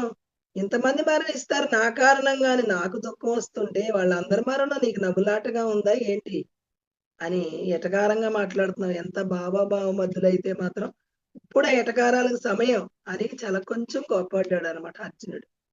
మరి నవ్వకేం చేస్తాడు? ప్రహసన్నివ భారత అంటే మరి నవ్వుతాడంటే సత్యానేమో అసత్యం అనుకుంటున్నాడు, అసత్యానేమో సత్యం అనుకుంటున్నాడు కదా. ఇప్పుడు ఇంట్లో ఇల్లు యజమాని ఇల్లు కట్టుకున్నాడు. కట్టుకుంటే మరి నా గ్యాస్ చచ్చిపోయింది, నా నా స్టవ్ అంటే నా మంచం చచ్చిపోయింది, నాకు గుమ్మం చచ్చిపోయింది అంటే మరి నవ్వుకోడు. పెద్దలు నవ్వుకోరు. చిన్నపిల్లలు అలాంటివి చచ్చిపోయింది అని పిల్లలు అన్నారు అనుకోండి, పెద్దలు నవ్వుకోరు. అలా ఇక్కడ కూడా ఇతను మరి ఆత్మచేత నిర్మింపబడ్డ ఈ పనిముట్లు, ఇంద్రియాలు ఇవన్నీ కూడా మరి మరణిస్తాయి అంటే మరి అయి నవ్వుకుంటూ ఉన్నాడు. మరి ప్రహసన్నివ అసలు ఎప్పుడూ జడమే కదా. ఏ కాలంలో కూడా వాడికి చైతన్యం లేదే. జాగ్రత్తలో నాసత్తా చేత వ్యవహారం జరుగుతుంది. స్వప్నములో కూడా నాసత్తా చేత సూక్ష్మ శరీరం పనిచేస్తూ ఉంది. సుషుప్తిలోనేమో మరి కారణ శరీరం నాసత్తా చేతనే పనిచేస్తూ ఉంది. ఏ టైంలో కూడా వాటికి ఉనికి లేదు. మనం ఉనికి ఇచ్చేసి మరి అవి మనల్ని పట్టుకున్నాయా, మనం వాటిని పట్టుకున్నామా? మరి అక్కడ అందుకు నవ్వుతూ ఉన్నాడు అనమాట. దాన్ని నువ్వు పట్టుకుని మరి అది నిన్ను పట్టుకుంది అంటావేంటయ్యా బాబు అని నవ్వుతున్నాడు అనమాట. ఇది నన్ను పట్టుకుందంటే మరి నవ్వులాట కాదు, ఆయన నవ్వుతూ ఉన్నాడు అనమాట. దీనికి దుఃఖం నాకు దుఃఖం వచ్చింది, నాకు దుఃఖం వచ్చిందంటే దుఃఖ స్వభావం దేనిది? మరి నవ్వడా? అలాగే ఇక్కడ కూడా మరి ఒక పీటను మనం చేత్తో పట్టుకుని పీట నన్ను పట్టుకుంది బంధిస్తుందంటే ఎంత నవ్వుతారు పెద్దవాళ్ళు. అలా ఇక్కడ కూడా అతని మాటలు కూడా చిన్న పిల్లల మాటల్లాగా ఉన్నాయి కాబట్టి నవ్వుకున్నాడు అనమాట. నవ్వుకుని ఇతనికి మరి బ్రాహ్మీ స్థితి తెలియపరిస్తే దుఃఖం ఆగుతుంది, దాంట్లో దుఃఖం లేదు కాబట్టి తన నిజ స్వరూపాన్ని తనకు తెలియపరచాలి అని సాంఖ్యయోగములో చక్కగా తన యథార్థాన్ని ఓపెన్ చేసి మరి ఏది సత్తు, ఏది చిత్తు, ఏది మరి ఆ జడ దుఃఖాలు గాని, అనుద జడ దుఃఖాలేమో దేని స్వభావం అని, సత్తు, చిత్తు, ఆనంద లక్షణాలు దేని స్వభావం అనేది నవ్వుతూ చెప్పాడనమాట. ఇతని మాటలు ఎలా ఉన్నాయి అతనికి ఒక పసిపిల్లోడి మాటలాగా అద్దంలో ప్రతిబింబాన్ని చూసి ఉమ్ములు ఊస్తూ ఉంటే, వాడితో మాట్లాడుతుంటే చంటి పిల్లోడు తల్లి ఎట్లా నవ్వుకుంటుందో, ఇక్కడ కృష్ణుడు కూడా అలా నవ్వుకుంటూ ఉన్నాడు. ప్రహసన్నివ భారత నా ఏడుపు నీకు నవ్వులాటగా ఉందా అని ఆయన అడుగుతున్నాడనమాట. అశోచ్యానన్వశోచస్త్వం ప్రజ్ఞావాదాంచ భాషసే గతాసున గతాసుంచ నాన శోచంతి పండితాః. అయ్యా నువ్వు నా దగ్గరికి వచ్చినప్పుడు ఏమన్నావు? ఒక్కసారి గుర్తు తెచ్చుకో. నేను యుద్ధం చేస్తాను. నేను రాజ్యాన్ని గెలుస్తాను. నాలో అంత బలం ఉంది. నాకంత దమ్ముందని చెప్పావే! మరి వచ్చి పాదాల దగ్గర కూర్చున్నావు ఎంతో వినయ విధేయతలతో. ఇక్కడ పిరికివాడివి అయిపోయావేంటి అర్జునా? మరి ఏంటి ఇక్కడ ఈ పిరికితనం నీకెట్లా వచ్చింది? ప్రజ్ఞావాదాంచ భాషసే అంటే మరి అక్కడ ఎట్లా మాట్లాడావు నా దగ్గరికి వచ్చినప్పుడు? నేను యుద్ధం చేస్తాను, వీరుణ్ణి, శూరుణ్ణని చెప్పావే! మరి ఇక్కడ ఏంటి ఇక్కడ ఏడుస్తున్నావేంటి? ఆ యొక్క మాటలకి ఇప్పుడు ఏడ్చి ఏడుపుకి ఏమైనా సంబంధం ఉందా? గతాసున గతాసూంచ పండిత నాను శోచంతి పండిత అంటే, అంటే భూత భవిష్యత్తు వర్తమాన కాలాలు తెలిసిన వాళ్ళలాగా మాట్లాడుతున్నావు నీ మాటలు చూస్తే. కానీ దుఃఖం చూస్తే ఎట్లా ఉంది? దుఃఖం చూస్తే పసిపిల్లాడిలాగా ఉంది. మరి నీ మాటలు చూస్తే ఎట్లా ఉన్నాయి? భూత భవిష్యత్తు వర్తమాన కాలాలు తెలిసిన మాటల్లాగా ఉన్నాయి. అది నువ్వా? ఇది నువ్వా? అని ఆయన చక్కగా మరి ఎంతో చాలా బాగా మాట్లాడతాడు కదా! సిల్లీగాని. మరి పరమాత్మకి అన్నిటికీ సమర్థుడు కదా! ఏదైనా మాట్లాడగలడు, ఏదైనా చేయగలడు కదా! నత్వేవాహం జాతునాసం నత్వం నేమే జనాధిపాః నచైవ న భవిష్యామః సర్వే వయమతః పరం దేహినస్మిన్ యదా దేహే మరి కౌమారం యవ్వనం జరా తదా దేహాంతర ప్రాప్తి ధీరస్తత్ర న ముహ్యతి. బాల్యము పుట్టినప్పుడు ఎంతుంది? ఒక జాండే ఉంది బొమ్మ. తర్వాత పెరిగింది. 3.5 మూరలు తయారైంది. బాల్యము లయమైపోయి యవ్వనం వచ్చింది. యవ్వనము లయమైపోయి కౌమారం వచ్చింది. కౌమారం లయమైపోయి వృద్ధాప్యం ఎట్లా వచ్చినాయో లయమైపోయి, అలా ఇక్కడ ఇప్పుడు ఈ శరీరం అనేది కూడా అట్లా లయమైపోయి మళ్ళీ మరో యొక్క దేహాన్ని ధరించడం జరుగుతుంది. దేహినస్మిన్ యదా దేహే కౌమారం యవ్వనం జర తదా దేహాంతర ప్రాప్తి ధీరస్తత్ర న ముహ్యతి. ధీరుడు అనేవాడు ఎవ్వడు కూడా ఇట్లా ఏడవడు. పిరికివాడిలాగా ఏడుస్తూ ఉన్నావు నువ్వు అని ఏడ్చేవాడిని ఇంకా ఏడిపిస్తున్నాడు ఆయన మాటలతో. అయితే మరి ఈ శరీరం విడిచిపెట్టినా మళ్ళీ కొత్త శరీరం వస్తుంది, నూతన శరీరం వస్తుందని తెలియక ఏడుస్తూ ఉన్నాం మనందరం కూడా. చక్కగా శాస్త్రాలు ఏమని చెప్తున్నాయంటే, క్షయక్షేమం రుణక్షయం అయిపోయిన తర్వాత ఈ దేహాన్ని విడిచిపెట్టేసి మరి ఆ సూక్ష్మ శరీరం అనేది బాయ్ చెప్పి వెళ్ళిపోతుందంట. ఇంతవరకు థ్యాంక్ యూ, ధన్యవాదాలు. ఇన్నాళ్ళు నా సాంగత్యంలో మీరున్నందుకు. మీ అందరూ కూడా మరి మీ అందరి సాంగత్యంలో నేను మరి ఇన్నాళ్ళు చాలా నేర్చుకోవడానికి వచ్చాను ఈ భూమి మీదకి. నేర్చుకున్నంత వరకు నేర్చుకున్నాను. మీరందరి సహాయ సహకారాలతో నేను నేర్చుకున్నాను కాబట్టి మరి కృతజ్ఞతలు, ధన్యవాదాలు అని చెప్పి చక్కగా స్థూల శరీరాన్ని విడిచిపెట్టేసి ఆ జీవుడు ప్రయాణమై వెళ్ళిపోవడం ఆ వేదిక ఎక్కడ? వెనకాలోళ్ళ ఏడుపుల వేదిక ఎక్కడ? అసలు ఏమాత్రమైనా మనకు తెలుసా? తెలుసా అసల? బిడ్డ పుట్టాడు అని ఎగరేసి ఎగరేసి ముద్దులు పెట్టుకుంటున్నామే. వాడు ఎంత కష్టపడొచ్చాడు, ఎంత ప్రయాణం చేసొచ్చాడు. స్థూల శరీరాన్ని విడిచిపెట్టిన తర్వాత ఆ సూక్ష్మ శరీరం ప్రయాణం అయ్యి, మళ్ళీ పంచభూతాల్లో ఫిల్టర్ అయ్యి, మళ్ళీ సస్యశ్యామలమయ్యి భూమి మీద మళ్ళీ ఒక విత్తనంగా ప్రవేశించి, మళ్ళీ ఒక చెట్టుగానో, మళ్ళీ దేనిగానో, ఒక ధాన్యంగానో, పాలల్లోనో, పళ్ళల్లోనో కూర్చుని, మళ్ళీ తండ్రి గర్భంలో ప్రవేశించి, మళ్ళీ తల్లి గర్భంలో ప్రవేశించి 9 నెలలు మరి అక్కడుండి మరి చొక్కాది ఏ చొక్కా కుట్టుకున్నాడు? 9 నెలల డేటు ఆ చొక్కా కుట్టుకుని బయటకొచ్చి ఎంత కష్టపడ్డాడు ఆ శిశువు. వాడిని ఎగరేసి ముద్దులు పెట్టుకోవడంలో ఏమన్నా ధర్మం ఉందా? ఎంత కష్టపడ్డాడు. ఏ చొక్కా తొడుక్కునొచ్చాడు. అమ్మో! నా బంగారు కొండ అని ఎగరేసి ముద్దులు పెట్టుకుంటున్నామంటే మరి ఆ రహస్యాలు మనకు తెలుసా? పైపైన ఊరికే పుట్టామంటే పుట్టాము, పెరిగామంటే పెరిగి రోజు గడిచిపోయిందంటే గడిచిపోయింది. ఏ వేదికలో గడిచిపోయింది? ఎంత అజ్ఞానములో ఉన్నామో చూడాలి. అజ్ఞాన ఆవృతం జ్ఞానం తేన ముహ్యంతి జంతవః అని చెప్పింది భగవద్గీత. మరి ఎవరైతే దేహము నేను అనుకుంటారో, ఈ చిన్న సంసారమే నాది అనుకుంటారో, ఈ ప్రపంచమే నిజం అనుకుంటారో, ఈ జనన మరణాలే సత్యం అనుకుంటారో వాళ్ళు జంతువులతో సమానమయ్యా జంతవః అని చెప్పారనమాట. మరి 84 లక్షల జీవరాశులు జంతువునాం నరజన్మ దుర్లభః అన్నారే. 84 లక్షల జీవరాశులు జన్మలెత్తి పుట్టి పుట్టి చచ్చి చచ్చి మరి చెట్టుగా పుట్టి పళ్ళన్నీ ఇచ్చి, పశువుగా పుట్టి పాలన్నీ ఇచ్చి, పక్షిగా పుట్టి గుడ్లన్నీ ఇచ్చి, మానవ జన్మకి మరి ఎగబాకేమే ఆ జన్మల్లో.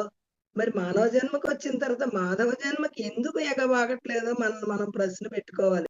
అయితే మనం ఇక్కడ ఎందుకు ఎగబాకట్లేదు చూడాలన్నమాట. జంతువునాం నరజన్మ దుర్లభః. మళ్ళీ ఈ జంతు జన్మ నుండి మానవ జన్మకి చక్కగా ప్రయాణమై ధర్మ కార్యాలు చేసి మరి అక్కడ చక్కగా ధర్మబద్ధమైన జీవితాన్ని అనుభవించి ఏమాత్రం కూడా మోహం లేకుండా ఈ జన్మకు వచ్చామే. త్యాగినైతే అమృతత్వ మానసు అని ఎంత కష్టపడ్డాం ఆయా జన్మలు. 84 లక్షల జన్మలు మాటల చిన్నయ్య చితకయ్య ఎంత కష్టపడ్డాం. మరి ఆ ఒంటె వేసవకాలం మరి ఆ యొక్క ఏంటంటారు కెరటాలు కెరటాలుగా ఉంటుంది కదా. మరి నీళ్లు ఉన్నాయని పరిగెత్తి పరిగెత్తి పరిగెత్తి అక్కడ నీళ్లు లేక ఎండమావులు ఎండమావులు ఎలా ఉంటాయి, కెరటాలు కెరటాలు నీరున్నట్టుగా ఉంటుంది కదా. పరిగెట్టి పరిగెట్టి పరిగెట్టి దాహం తీరక అక్కడే మరణించి మనం అనేక జన్మలో ఎత్తి వచ్చాం. నీళ్లు కావాలని అడగడానికి నోరుంది అక్కడ లేదు కదా. ఇక్కడ అన్ని ఎవరెడీగా తెచ్చుకున్నామే పనిముట్లన్నీ చక్కగాని. నేనెవరో అని తెలుసుకోవడానికి మనసుంది, మాట్లాడడానికి నోరుంది, సంకల్పించడానికి మనసుంది, మాట్లాడడానికి నోరుంది, నడవడానికి కాళ్ళున్నాయి. మరి నమస్కరించి తద్విద్ధి ప్రణిపాతేన పరిప్రశ్నేన సేవయ ఉపదేక్షంతి తే జ్ఞానం జ్ఞానిన తత్వదర్శిన అని నమస్కరించడానికి చేతులున్నాయి. మరి ఏటికి వాడుకుంటున్నాం ఇవన్నీ కూడా? నా భర్త, నా బిడ్డలు, నా ఇల్లు కడిగిందే కడిగి తోమిందే తోమి. ఈ ఇల్లు ఒక నాడు ఉండదు కదా, విడిచిపెట్టేయాలి కదా. అలా అని పుచ్చబెట్టుకోమని చెప్పట్లా. మళ్ళీ విజయలక్ష్మి గారు వదిలేయమన్నారు. ఇల్లు ఎంతవరకు చేసుకోవాలో అంతవరకు చేసుకోవాలి, ఒంటికి ఎంతవరకు చేసుకోవాలో అంతవరకు చేసుకోవాలి. ఇవన్నీ విడిచిపెట్టేయి కాబట్టి ఏదైతే మన వెంట వస్తుందో దానికి ఎక్కువ సమయాన్ని కేటాయించుకోవాలి. మరి ధ్యానము, స్వాధ్యాయనము, సజ్జన సాంగత్యం 3 కూడా సమపాళ్లలో ఉన్నప్పుడు మన యథార్థ స్థితిని తెలుసుకున్నప్పుడు దాన్ని మళ్ళీ శ్రోతవ్యం మంతవ్యం నిధిధ్యాస చేసినప్పుడు మన యథార్థమైన స్థితిలో మనం ఉండగలుగుతాం. జన్మ రహస్యం తెలుస్తుంది, కర్మ రహస్యం తెలుస్తుంది. మానవ జన్మ దేనికి వచ్చిందంటే నా కర్మ అంటానికి రాలేదు. నా కర్మ వేరు నేను వేరు అని వేరు చేసుకోవడానికి వచ్చిన జన్మ. అన్ని వసతులతో కూడింది మానవ జన్మ. మరి ఏంటి చక్కటి పనిముట్లు తెచ్చుకున్నాం. శరీరం అనే పనిముట్లు ఎన్ని పనిముట్లు ఉన్నాయి మనకి. ఏదైనా ఏ అవయవన్నా లోటా? మరి నోరు మాట్లాడడానికి ఉంది, భగవంతుని తెలుసుకోవాలని సంకల్పం చేయడానికి మనసు ఉంది. మరి భగవంతుని తెలుసుకోవాలని సంకల్పించుకుని ఈ కాళ్ళు దానికి వాడుకుని ఈ శరీరంలో అవయవాలన్నిటినీ కూడా జన్మరాహిత్యం నస పునరావర్తతే, మళ్ళీ జన్మలేని స్థాయికి వీటిని వాడుకోవాలన్నమాట. వాడుకుని చక్కగా విడిచిపెట్టేసి మోక్ష సన్యాస యోగం చెప్పారు కదా. మోక్షాన్ని కూడా అదేంటండి సన్యసించడం ఏంటి అంటే, మరి మోక్షం మరి ఒక పడవ రేవు దాటామంటే మరి రేవు దాటడానికి పడవ అవసరమే. మళ్ళా మోసుకుని వెళ్తాం భుజాన్ని పెట్టుకుని. అలా మోక్షం అవసరమే. అసలు మోక్ష స్వరూపులమే తెలుసుకున్న తర్వాత ఇంక మోక్షంతో పనే ఉంది మనకి. అసలు స్వరూపమే మోక్ష స్వరూపము. అసలు జాగ్రత్తలోని దాన్ని ఏది కప్పలేదు, స్వప్నంలోని ఏది దాన్ని తాకలేదు, సుషుప్తిలోని దాన్ని ఏది తాకలేదు. అసలు ఏ అవస్థలో కూడా మనం అంటకుండానే ఉన్నాం కదా. నైనం చిందంతి శస్త్రాణి నైనం దహతి పావకః నచైనం క్లేదయంత్యాపో నశోషయతి మారుతః. ఆత్మ నీటి చేత తడవబడదు, అగ్ని చేత దహింపబడదు, మరి గాలి చేత ఎగరబడదు, భూమి చేత కప్పబడదు, మరి ఆకాశము చేత ఆవరింపబడదు. అటువంటి స్వరూపము మనం పంచభూతాలతో తయారైన ఈ దేహము పరమాత్మని ఏం కదపగలదు, ఏం చెయ్యగలదు? నా దేహము కదా, దేహం పంచభూతాలతో తయారైంది కదా, నేను దేహము కాదు కదా.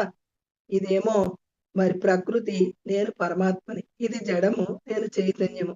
అలా జడ చైతన్యాల విభాగము మరి వాచార్థ లక్ష్యార్థాల విభాగం అంతా కూడా సాంఖ్యయోగములో చక్కగా మరి చెప్పడం జరిగింది. మరి దేహి యొక్క లక్షణాలు నయనం చిందంతి శస్త్రాణి అని దేహం యొక్క లక్షణాలు వాసాంసి జీర్ణాని యథా విహాయ నవాని గృహ్ణాతి నరోపరాణి తథా శరీరాన్ని విహాయ జీర్ణాని అన్యాని సంయాతి నవాని దేహి అని మరి వస్త్రం యొక్క లక్షణాలు ఎట్లాంటివో వస్త్రం ధరించిన వాడి లక్షణాలు ఎట్లాంటివో అలా ఇక్కడ దేహమేమో వస్త్రము లాంటిది దేహి ఏమో ఒక వ్యక్తి మనిషి లాంటి వాడని మరి వస్త్రం ఎడవడానికి ధరించడానికి ఎంత విలక్షణంగా ఉన్నదో తేలిగ్గా అలా ఈ దేహం అనేది కూడా మరణం అంటే విడవడం అన్నమాట. మరణం అనకూడదు, తప్పది.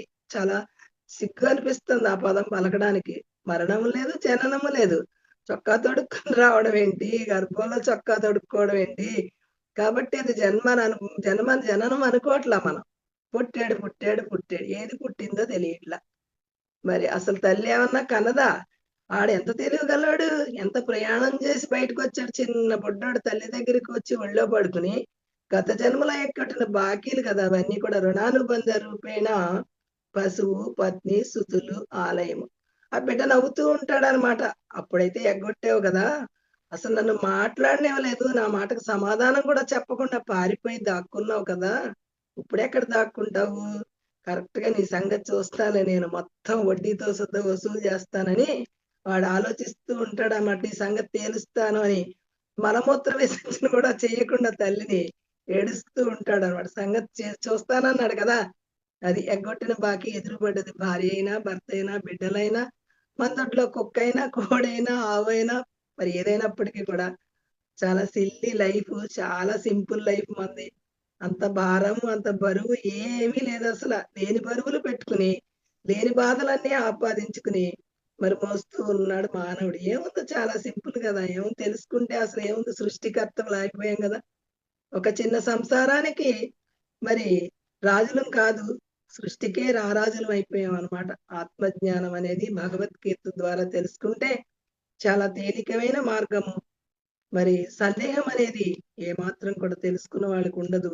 మరి సంసార సాగరం ఘోరం తతుమిత్య జీవనరహ గీతానామం సమాసాద్య పారమ్యతి సుఖేన సహా సర్వోపనిషదో గావో దుగ్ధ గోపాలనందన పార్థో వచ్చ సుధీర్భోక్త దుగ్ధం గీతామృత మహత్తు మల నిర్మోచనం పుంసాం జలస్నానం దినే దినే సకృత్ గీతాం బసిస్నానం సంసార మలమోచనం అన్నారనమాట. అంటే మరి నీళ్ళల్లో పడవ ఉంటే ఎంత తేలిగ్గా ఉంటుంది, పడవలో నీళ్లుంటే ఎంత భారంగా ఉంటుంది అని మరి సంసారంలో మనం ఈ యొక్క గీతానావ సమాసాధ్య పారమ్యాద్య అన్నారు కదా.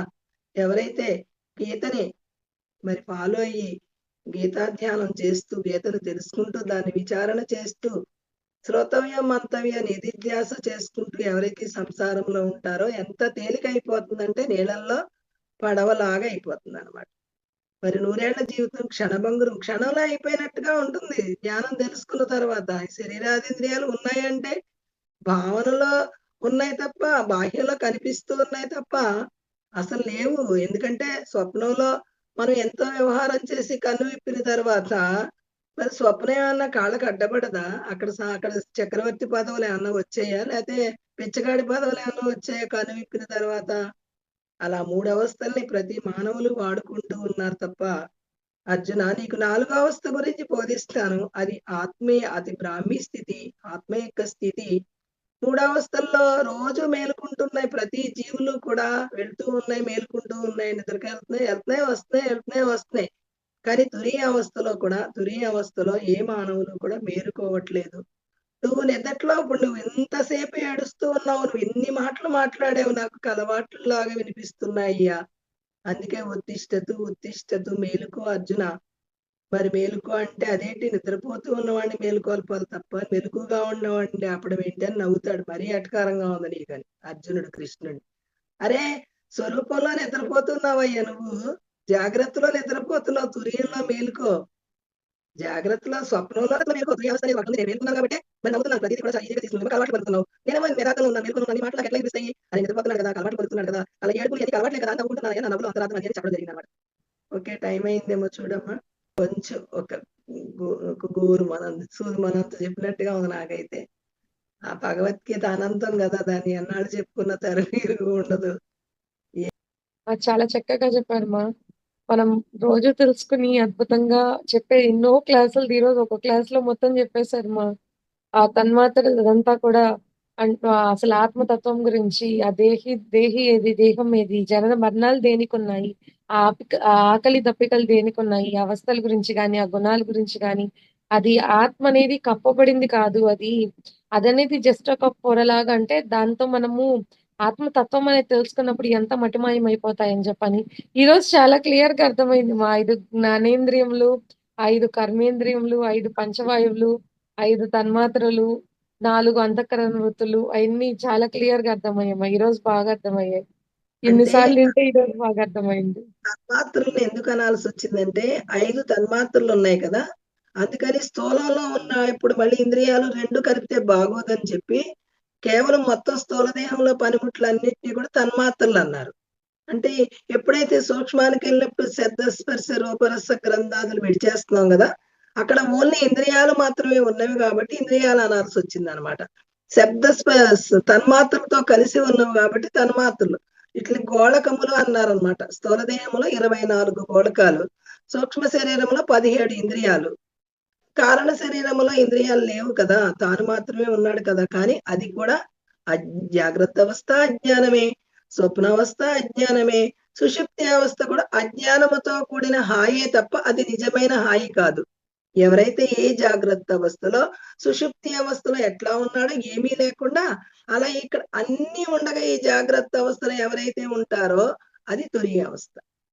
నేనే సత్యం, ఇది సత్యము కాదు అని చెప్పి అలా ఎవరైతే నిలబడగలరో వాళ్ళే ఎక్కడో ఒకానొకరు ఉంటారని చెప్పారు. మాస్టర్స్ మేడంతో మాట్లాడాలనుకున్న వాళ్ళు అన్మ్యూట్ చేసుకోండి మాస్టర్స్. అందరికి అన్మ్యూట్ ఇచ్చానండి. ఓ వాళ్ళు నీరజ మేడం, ఆ! మేము అడగాల్సినవి అన్ని మీరు అడిగేశారు. నీరజ మేడము మొత్తం సమప్ చేసి కంక్లూడ్ చేశారు. చాలా నీరజ బాగుంది. మేడం. మీరు చెప్పటము తర్వాత ఆమె వెంట వెంటనే అడిగింది. మాకు ఉన్న డౌట్స్ కూడా క్లారిఫై అయిపోయినాయి, క్లియర్ అయినాయి. ఏం ఓకే డౌట్స్ లేవు. సార్. చాలా బాగా చెప్పారు. సాంఖ్యయోగం అబ్బా ఇంత ఉంటుందా అనిపించింది. ఓకే మేమేదో సార్. సాంఖ్యయోగం అంటే మామూలుగా చదువుకోవటం, సాంఖ్యయోగం దాని ప్రతి శ్లోకానికి తాత్పర్యం చదువుకోవటం బాగానే ఉంది. ఇంత డీప్ గా ఉంటుందంటే నాకు అనిపించింది సాంఖ్యయోగం కాకుండా వేరే యోగాల్లో కూడా ఇట్లాగే ఉంటుందేమో. ఇంకా ఇంకా ఏం చాలా మేడం? చాలా ప్రతి అధ్యాయం ఇంకా అమృత తుల్యంగా ఉంటుంది. ఆ సాంఖ్యయోగం స్టార్టింగ్ ఓపెన్ చేసాం కదా, ఇప్పుడు ఓపెన్ చేసాం కదా, ఓపెన్ చేసి ఆ స్వరూపాన్ని టచ్ చేస్తే ప్రతి అధ్యాయం టచ్ చేస్తుంది అనమాట. ఇంకా బాగుంటుంది. కర్మ ఎట్లా చెయ్యాలి అనేది చక్కగా కర్మయోగం, జ్ఞానం అంటే తన యొక్క స్వరూపం ఎట్లా ఉంది అనేది, దాని స్థితిగతులు, మరి కర్మ సన్యాస యోగం అంటే చేసిన చేయని వాడిగా ఎట్లా ఉండాలి, ఆత్మ సంయమ యోగం అంటే అనాత్మాది ఇంద్రియాల ఆకారం అయిపోయి ఆత్మ మళ్ళీ ఆత్మలో తాను మళ్ళీ పూర్ణచంద్రుడిలాగా పరిపూర్ణం అవ్వాలి కదా, అలా మళ్ళీ ఆత్మ సంయమ యోగం అని. విజ్ఞాన యోగం అంటే మమాత్మ సర్వభూతాత్మ సర్వక్షేత్రేషు భారత అని, అన్ని క్షేత్రాల్లో కూడా జ్ఞానం అంటే ఒక్క శరీరంలో ఉనికిని అనుభవించటం, విజ్ఞానం అంటే అన్ని శరీరాల్లో ఉనికిని కూడా అనుభవించేది విజ్ఞాన యోగం అని, అక్షర పరబ్రహ్మ యోగం అని క్షరాక్షరాలను వేరు చేసుకుంటూ, మరి రాజ విద్య రాజగుహ్య యోగం అని, మరి రాజు ఎంత గొప్పవాడో సృష్టిలో అలాగా మరి ఆత్మ కూడా రాజులకు రాజు అనమాట, రారాజు అనమాట. మరి ఆ విద్య కూడా అంత గొప్పదనమాట. విద్య ద్వారానే మరి ఆత్మను అనుభవించడం తెలుస్తుందని ఆత్మ సంయమ యోగము, రాజ విద్య రాజగుహ్య యోగము, అక్షర పరబ్రహ్మ యోగము, విభూతి యోగం అంటే మరి సృష్టి అంతా ఉన్న ఆ ఉనికి మరి ఎలా అయితే వ్యక్తమైందో, అవ్యక్తముగా ఉన్న స్వరూపం ఎలా వ్యక్తమైందో, వ్యక్తం అనేది అనంతమైన స్వరూపం, వెలితి లేకుండా ఉన్నది అవ్యక్తము. కానీ వ్యక్తం ఎంత ఎలా ఉందంటే ఒక చిన్న చీమలాగా ఉందన్నమాట వ్యక్తం. ఈ యొక్క సృష్టి అనంతమైన స్వరూపము.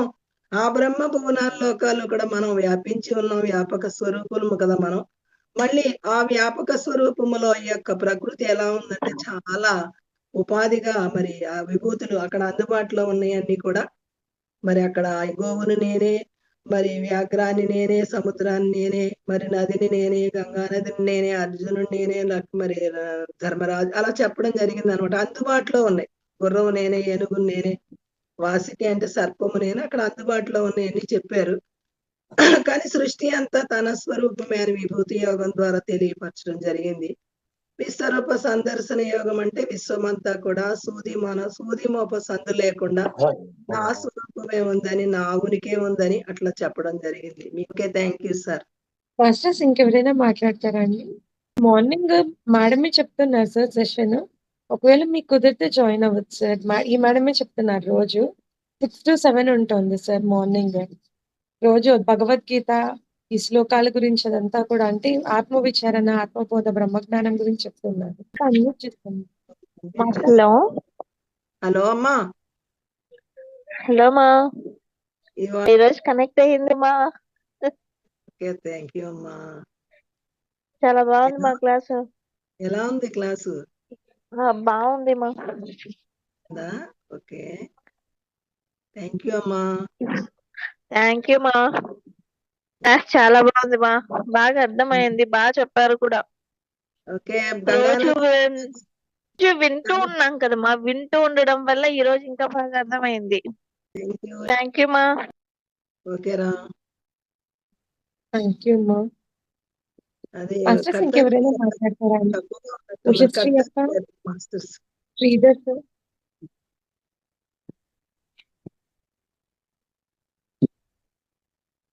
లేదమ్మా, చాలు. బాగుంది క్లాస్, బాగుంది, చాలా బాగా చెప్పారు.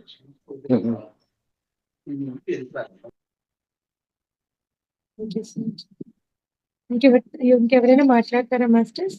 ఎక్కువ సెషన్ క్లోజ్ చేసుకుందామండి. ఉషశ్రీ అక్క అన్మ్యూట్ చేసుకోండి అక్క. మేడం బాగుంది క్లాస్. నిజంగా మంచి మంచి మాస్టర్స్ ని చాలా బాగా చెప్తున్నారు, చాలా బాగా ఉంది. మేడం ఒక్క డౌట్, అంటే మీరు భగవద్గీత ఉన్నారు, మెడిటేషన్ లో ఉన్నారు కదా, అయితే మనం భగవద్గీత చదివితే ఎలాంటి యాక్టివేషన్స్ జరుగుతాయి మేడం మనకి?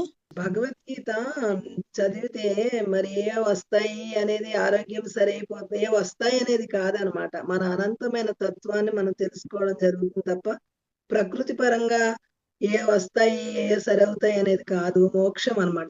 జన్మరాహిత్యం కోసం భగవద్గీతని వాడుకోవాలి తప్ప మరి ఏ వస్తాయి అనేది కాదనమాట. ఎన్నో జన్మల్లో వచ్చాయి పోయాయి, రాకడ పోకడలు మనకొద్దు.